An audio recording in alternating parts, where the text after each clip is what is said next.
Halo dan selamat datang kembali channel saya, Jonathan Tamrin. Semoga kalian saat ini dalam kondisi sehat ya.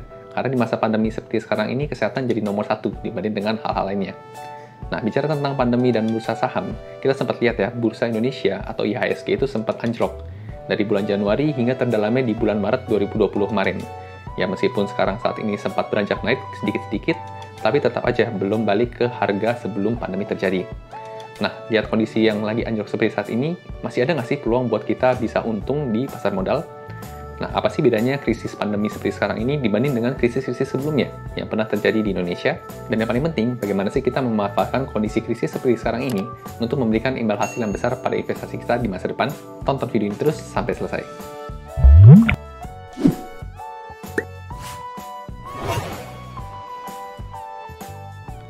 Oke, sekarang kita masuk ke pembahasan peluang investasi di saat krisis return 100 hingga 1000%. Ya, dunia saat ini memasuki kondisi krisis ekonomi. Dana Moneter Internasional atau IMF itu sempat memproyeksikan pertumbuhan ekonomi dunia akan mengalami kontraksi atau tumbuh minus 4,9% tahun 2020. Nah, ini cukup bahaya ya, karena ini ekonomi global yang diprediksi, yaitu sebesar minus 4,9%. Jadi nggak cuma satu negara aja, nggak cuma Indonesia aja, tapi seluruh dunia diprediksi akan minus ekonominya sebesar minus 4,9%.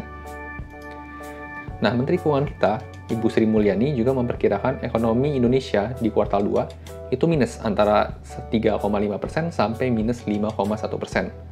Cukup dalam ya. Pemerintah sendiri juga memperkirakan ekonomi Indonesia pada kuartal 3, ya kalau tadi itu kuartal 2 prediksinya, yang kuartal 3 juga diprediksi di kisaran minus 1% hingga 1,2% plus. Ya. Nah, ini berarti ada kemungkinan untuk Indonesia masuk dalam resesi. Nah, apa itu resesi? Resesi adalah ketika kondisi ekonomi suatu negara itu secara 2 kuartal berturut-turut negatif. Nah, yang kuartal 2 Indonesia sudah pasti negatif ya, prediksinya antara minus 3,5 sampai 5,1%. Nah, di kuartal 3-nya, itu ada kemungkinan negatif, ada kemungkinan positif. Namun kalau endingnya nanti negatif, berarti secara resmi Indonesia masuk dalam kondisi resesi. Nah, ini kalau kita lihat data perkembangan GDP atau Gross Domestic Product-nya Indonesia selama tahun ke tahun, itu umumnya positif terus. Ya, hanya sempat negatif di tahun 1998 ya, krisis moneter yang besar waktu itu GDP kita minus 13%-an. Setelah itu sisanya positif, semua angkanya di atas 0%. Ada juga yang di bawah 0%, tapi itu cukup lama ya, sebelum tahun 1965. Itu udah jauh sekali lah itu. Nah, bahkan tahun 2008 kemarin, yang katanya krisis juga ya, itu juga nggak sampai minus GDP kita. Jadi kita bisa lihat betapa parahnya krisis pandemi saat ini, dibandingkan dengan krisis yang pernah ada di Indonesia. Nah, untuk perbandingan, GDP Amerika Serikat ini untuk kuartal 1 kemarin, itu mereka sudah minus. Ya, minus 5%. Jadi untuk kuartal 2, yang sekarang ini malah makin heboh itu ya, ada lockdown, ada PSBB, itu mereka udah resmi sebenarnya udah resesi. Jadi Amerika sudah resesi duluan. Indonesia pada saat kuartal 1 itu masih positif angkanya, 2%-an. Jadi masih ada kemungkinan resesi, masih mungkin tidak. Nah, tentunya dengan negatifnya pertumbuhan ekonomi Indonesia, perekonomian Indonesia akan melambat, tingkat pengangguran meningkat, dan pasar saham akan crash gitu ya. Kalau kita lihat dari sejarah sebelumnya, itu ada pasar Indonesia itu sempat crash di tahun 98, ya tadi minus 13% itu, dan di tahun 2008-2009. Nah, itu nanti kita akan lihat detailnya di slide selanjutnya. Nah, krisis ini sebenarnya bukan merupakan hal yang baru ya bagi Indonesia. Seperti yang tadi sudah saya sebutkan, atau teman-teman tahu juga, kita sempat mengalami 2 krisis besar, yaitu tahun 98 dan tahun 2008. Nanti kita akan lihat pembahasan satu persatu ya. Yang pertama saya bahas tentang tahun 98. Nah, tahun 98 ini krisis apa sih? Nah, tahun 98 ini, dolar AS menguat terhadap rupiah berkali-kali lipat. Kemudian ditambah juga dengan isu politik dalam negeri yang ditandai dengan pengunduran diri Presiden Soeharto di bulan Mei tahun 98. Ya, bisa kita lihat ya, dolar AS berkali-kali lipat itu membuat perusahaan-perusahaan besar yang punya hutang dalam bentuk dolar itu auto bangkrut. Jadi tidur, bangun-bangun utangnya berlipat-lipat ganda, itu perusahaan besar-besar ini. Nah, kalau kita lihat, sebenarnya pusat krisisnya ini di Thailand, tapi gempanya itu sampai ke Indonesia. Gitu ya. Jadi Thailand juga kursnya hancur, Malaysia juga hancur, Indonesia juga kena dampaknya, karena masih di sekitar Asia. Nah, kalau kita analisis kelasnya, yang terdampak sebenarnya hanya kelas atas, atau yang punya perusahaan-perusahaan besar gitu ya, atau konglomerasi. Mereka yang punya hutang dalam bentuk dolar Amerika Serikat, itu kena dampaknya paling signifikan. Tapi untuk kelas menengah, seperti ya karyawan, kelas kecil, mungkin UMKM, atau ke bawah, itu sebenarnya nggak terlalu berdampak buat mereka. Karena ya mereka nggak punya utang banyak dalam bentuk dolar AS. Cuman yang menengah mungkin agak terdampak karena dari banyak perusahaan yang bangkrut, pastinya akan ada layoff karyawan, jadi berdampak pengangguran dan sebagainya. Cuman yang paling utamanya, yang paling kena adalah dampak untuk kelas atas. Nah, kalau kita lihat pergerakan IHSG di tahun itu gitu ya, di bulan Juli sampai Desember tahun 97, itu sebenarnya IHSG sempat drop 50-an%. Ya, dari 740-an hingga 330-an, ya minus 54,17%. Nah, kalau kita lihat lagi di tahun 98-nya, dari bulan Februari sampai September, itu dia juga minus juga IHSG, minus 50-an%, dari 550-an sampai 250-an. Ya, kalau kita perhatikan ya datanya, dari Juli sampai Desember 97, itu drop 700 sampai 300. Tapi dari Desember 97 sampai Februari tahun 98, itu IHSG naik lagi ya, dari 300 sampai 500. Ya, ini kenaikannya cukup signifikan ya, mau 50-an% juga kenaikannya, dan ternyata fake rebound, gitu ya. Kena lagi, IHSG drop lagi 53%-an di Februari sampai September 98. Nah, kurang lebih ini mirip ya. Kita lihat dari Januari sampai Maret, Indonesia drop 30-an%, namun naik lagi ya, kurang lebih 30-an% juga, lalu mulai sideways.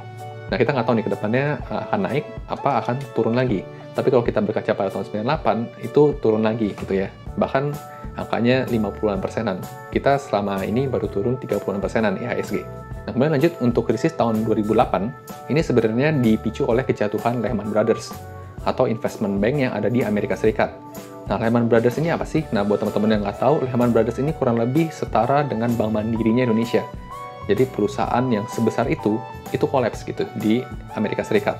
Karena apa? Karena ada subprime mortgage atau housing bubble. Jadi orang AS di sana pada banyak berhutang untuk membeli rumah tapi nggak mampu bayar. Jadi default semua. Dan yang kena imbasnya itu bank. Yaitu pada bulan September 2008. Nah, untuk pusat krisisnya di tahun 2008 ini ada di Amerika Serikat. Namun, seperti yang kita tahu, IHSG ini kan komposisinya banyak kan investor asing. Ya, dari luar negeri, dari barat itu banyak investasi di Indonesia. Nah, ketika di sana terjadi krisis, untuk masyarakat Amerika juga yang investasikan uangnya di Indonesia, itu juga akan menarik uangnya, karena takut nanti nggak bisa ditarik, atau lagi dalam kondisi krisis. Nah, untuk tahun 2008 ini, kelas yang terdampak sebenarnya kelas atas juga, gitu ya, capital market. Jadi pasar saham, IHSG itu anjlok, besar-besaran juga waktu itu, tapi kelas menengah sama kelas bawahnya itu nggak terdampak sebenarnya. Jadi mereka kerja biasa aja gitu ya, nggak tahu bahwa ada krisis gitu, nggak ada layoff juga karyawan, ekonomi juga berjalan normal seperti biasa. Nah, kalau kita lihat pergerakan IHSG pada saat itu gitu ya, di bulan Januari sampai Desember tahun 2007 itu IHSG sempat naik ya dari 1.600 sampai 2008. Ini kalau lihat di 2007 ini belum terjadi ya, karena terjadinya tadi kan di September 2008. Jadi IHSG di 2007 ini sempat naik 67%, ya gila ya, karena memang Indonesia ini negara berkembang. Jadi fluktuatif pergerakan harga sahamnya itu cukup tinggi. Kemudian di bulan Januari hingga Oktober tahun 2008 itu malah drop gitu ya, karena kan lewat September tadi ya, kejatuhan Lehman Brothers dari 2.800-an turun hingga 1.100-an atau minus 60%. Jadi bisa kita bayangkan ya, di tahun 2008 ini yang kena dampak sebenarnya capital market aja. Yang kelas menengah dan kelas bawah ini masih tetap bekerja seperti biasa, bahkan nggak tahu ada krisis gitu ya. Tidak berdampak langsung kepada masyarakat Indonesia itu sendiri. Nah, kita lanjut ke tahun 2020 yang kita sedang saat ini jalani. Nah, pandemi COVID-19 sejak awal Maret 2020 di Indonesia, ya ditandai dengan pertama kali Presiden Joko Widodo itu menyebutkan ada 2 kasus terinfeksi di Indonesia, yaitu awal mulanya. Dan pusat krisis ini sebenarnya ada di seluruh dunia. Jadi nggak cuma di satu negara aja, ya awalnya memang dari China gitu, dari Wuhan, lalu menyebar ke seluruh dunia, jadi pusat krisisnya sudah ada di mana-mana. Nah, untuk tahun 2020 ini, yang terdampak ini sebenarnya semua kalangan, atas, menengah, dan bawah. Seperti kita lihat sendiri dan kita alami gitu ya, adanya WFH, adanya PSBB, terus beberapa perusahaan bangkrut, tidak bisa membayar hutang, menggaji karyawannya lebih kecil gitu ya. Jadi ini semua kelas ini terdampak sebenarnya di krisis yang saat ini, pandemi dan krisis ekonomi. Gitu. Nah, kita lihat pergerakan IHSG bagaimana kemarin. Dari bulan Januari sampai Maret 2020 kemarin, itu IHSG drop ya, dari 6.300-an sampai 4.100-an, atau minus 33%. Nah, ini kita lihat bandingkan dengan yang sebelumnya, minusnya yang sebelumnya sempat 50%, yang sekarang malah cuma minus 33%. Nah, saat ini di bulan Juli, nah bagaimana nih pergerakan bulan Juli sampai Desember nanti? Sekarang di bulan Juli IHSG udah nyentuh 5 ribuan, tapi Desember kita masih nggak tahu ya. karena kita masih melihat dampaknya masih terjadi di kita saat ini, dan masih banyak pengangguran ya, makin bertambah, udah gitu PSBB masih berjalan juga, ekonomi mulai mengkerut, dan prediksi ekonomi tadi dari Bu Sri Mulyani dan negara juga akan ada potensi resesi. Tapi yang uniknya kita baru minus 33% di pasar saham. Nah, sekedar informasi, untuk di Indonesia sendiri, UMKM ini menyumbang 60% total produk domestik bruto atau GDP. Ya, dan 14% total ekspor nasional di tahun 2019. Nah, jadi teman-teman bisa bayangkan ya, kalau yang kena hit itu adalah kelas bawah, mereka yang punya UMKM, yang jadi gagal bayar hutangnya di bank, terus kemudian jadi tutup tokonya, terus tidak punya pendapatan, itu dampaknya akan seperti apa ke perkembangan ekonomi di Indonesia. Nah, selanjutnya, adakah peluang di balik krisis? Nah, kalau teman-teman coba pelajari histori pergerakan saham yang ada di Bursa Indonesia, itu sebenarnya setelah krisis itu biasanya harga-harga saham itu melambung. Ya.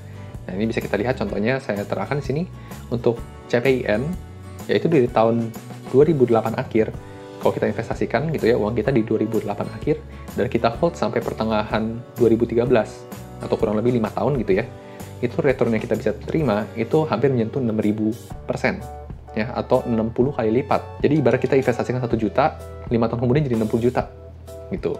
Ini adalah salah satu contoh krisis ya, setelah krisis, pergerakan ekonomi seperti apa.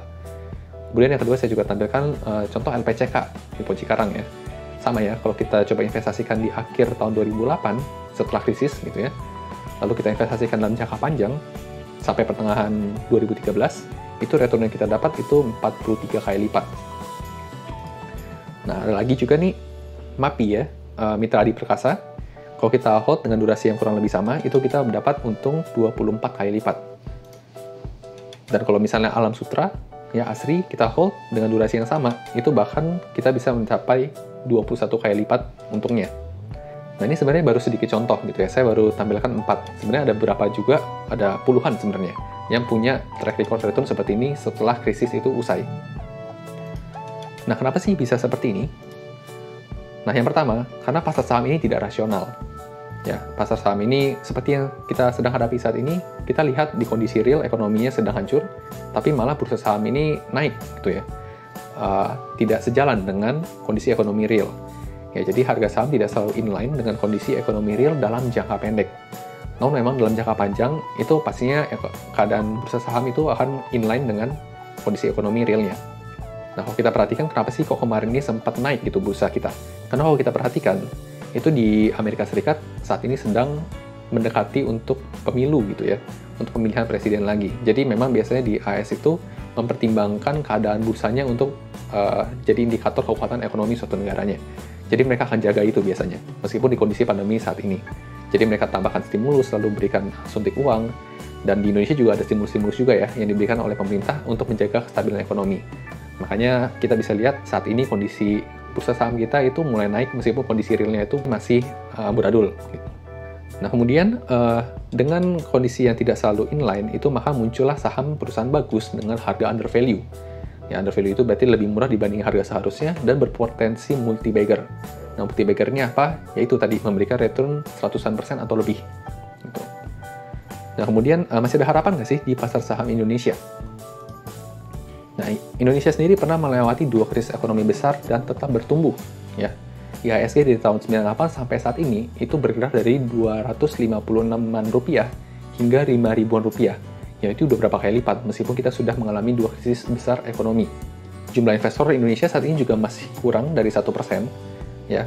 Dari populasi Indonesia kita masih 0,92%-nya aja, bahkan Malaysia aja 12% dari populasinya itu sudah jadi investor, dan bahkan di Amerika Serikat sendiri ini sudah 60% jadi investor masyarakatnya. Nah, ini juga kita bisa lihat ya, perbedaan antara negara berkembang dengan negara maju itu dari jumlah investornya itu sedikit atau banyak. Nah, pertumbuhan ekonomi di Indonesia ini ternyata terbesar loh, kelima dari 47 negara yang ada di Asia tahun 2019. Ini datanya saya ambil dari GDP Asia ya. Kita bisa lihat ya, Indonesia ini di urutan kelima untuk Asia. Nah, kemudian penduduk Indonesia juga punya karakteristik yang konsumtif dan sedang mengalami bonus demografi saat ini. Jadi di mana angka usia produktifnya itu lebih banyak dibanding usia yang tidak produktifnya. Jadi sebenarnya ini hal yang bagus untuk ekonomi Indonesia. Nah, selanjutnya Indonesia Emas 2045. Nah, ini apa? Nah, pemerintah sempat memprediksi ekonomi Indonesia itu jika bertumbuh dengan stabil gitu ya, antara kisaran 5-7% setiap tahunnya GDP-nya, maka Indonesia ini punya potensi memiliki kekuatan ekonomi ini yang berada pada peringkat dunia.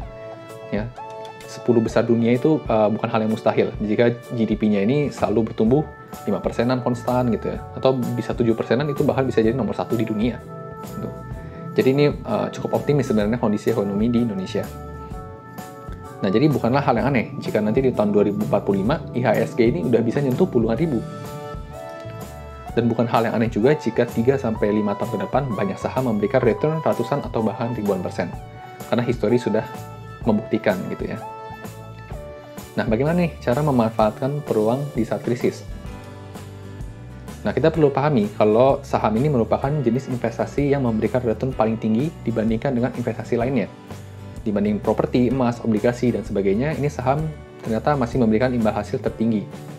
Nah, krisis ekonomi biasanya terjadi memang 10 tahun sekali kurang lebih.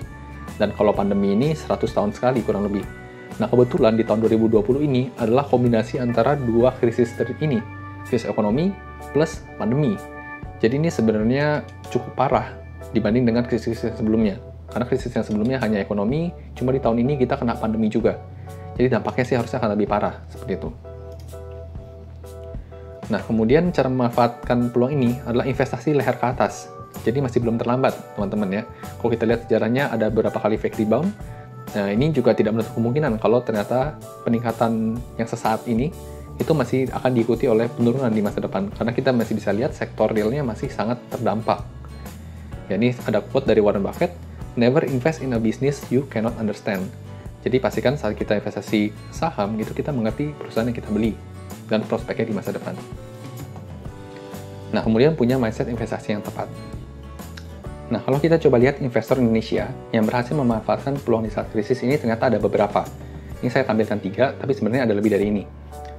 Yang pertama ada Bapak Robert Budi Hartono dan Michael Hartono, ya, yang terkenal karena akuisisinya di Bank BCA waktu saat krisis, hingga saat ini menjadi konglomerasi. Kemudian ada juga Bapak Loh Keng Hong, yang terkenal sebagai Warren Buffett Indonesia. Teman-teman bisa pelajari, itu Bapak Loh Keng Hong pernah mendapatkan return 12 ribuan persen ya, dari investasinya di salah satu saham di Bursa Indonesia. Gitu. Dan kemudian juga ada Bapak Sandiaga Uno, ya, lewat perusahaan investasinya Saratoga, dia juga memanfaatkan peluang krisis dan menjadi kaya karenanya. Nah, apa sih persamaan yang dimiliki oleh ketiga investor ini? Sebenarnya ketiga investor ini memiliki kesamaan, yaitu mereka adalah investor jangka panjang. Jadi mereka bukan trader, gitu ya. Jadi mereka memanfaatkan peluang krisis untuk investasi jangka panjang. Ya, jadi berinvestasi dengan mindset yang tepat. Nah, untuk poin terakhir saya terangkan juga quote dari Warren Buffett, yaitu adalah "Be fearful when others are greedy, and greedy only when others are fearful." Nah, di kondisi pandemi seperti sekarang ini, mungkin orang berpikir takut gitu ya. Nanti taruh di saham, nanti turun gitu, nanti nggak baik lagi, rugi, dan sebagainya. Namun untuk para investor jangka panjang, itu sebenarnya ini merupakan sebuah peluang yang jarang sekali terjadi. Ya, bisa sampai 10-100 tahun kali terjadi. Jadi, manfaatkanlah peluang ini sebaik-baiknya. Oke, jadi demikian pembahasan saya tentang peluang berinvestasi saham di masa krisis seperti sekarang ini. Kalau kita lihat, krisis ini ternyata punya siklus ya, yang cukup berulang untuk beberapa tahun sekali. Dan kalau kita lihat juga tadi, perekonomian Indonesia sebenarnya cukup optimis di masa depan. Atau bahkan saya bilang sangat optimis. Semoga teman-teman yang nonton video ini bisa dengan bijak memanfaatkan kondisi yang ada dan jadi the next billionaire atau bahkan triliuner di masa depan. Sekian video kali ini, sampai jumpa di video berikutnya.